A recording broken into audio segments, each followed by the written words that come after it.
अरे बेबी जल्दी चलो, अगर किसी ने देख लिया तो बहुत बड़ी गड़बड़ी हो जाएगी। अरे ओ मंगरू रुक रुक रुक। मर गया भैया। ये किसकी बेटी लेके भाग रहा है तू? अरे यार मैं इसे क्या ही बताऊं, मैं इसी की बेटी को लेके भाग रहा हूँ।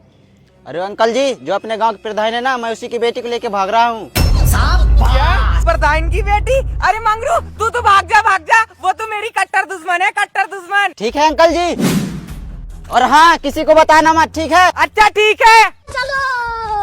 अब मिली ना मेरे कलेजे को ठंडक। अब मैं जाऊंगा प्रधान के घर, उसके जले हुए जख्मों पे नमक छिड़कने। ये और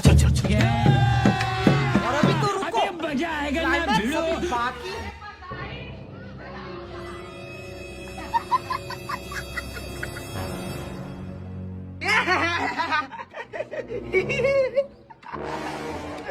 अरे भाई साहब हुआ क्या है और तुम ऐसे हंस क्यों रहे हो? अरे भाई साहब बताओगे भी हुआ क्या है और तुम ऐसे हंस क्यों रहे हो? क्यों रे प्रधान, क्या बोल रही थी तू उस दिन कि मेरी बेटी तेरी बेटी से भी ज्यादा सुंदर है? भाई साहब बोल तो रही थी।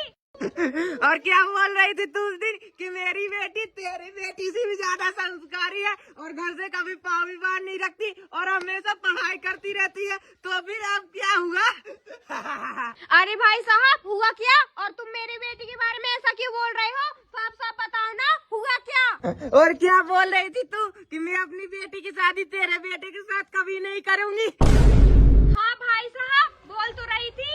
और सर तू तो ये भी बोल रही थी कि मेरी बेटी मेरी मर्जी के खिलाफ कभी नहीं जा सकती और जहाँ बोलूंगी वही शादी करेगी।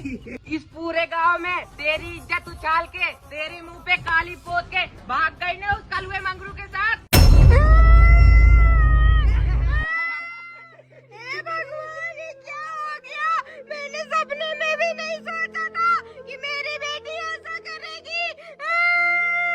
कितनी लाड प्यार से पाला था मैंने उसको और कितनी मेहनत से पढ़ाया लिखाया था मैंने उसको।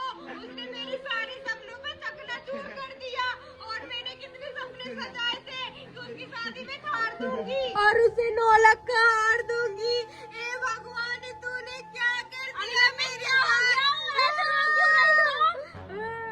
अरे अभी मैं तुझे क्या ही बताऊं? ये क्या है? एक सेकंड। अरे बेटी तुम यहाँ, वो फिर वहाँ कौन थी? अरे दादाजी तुम्हारी बेटी ना उसका ले मंगरू साथ भाग गई। ये क्या बात हुई?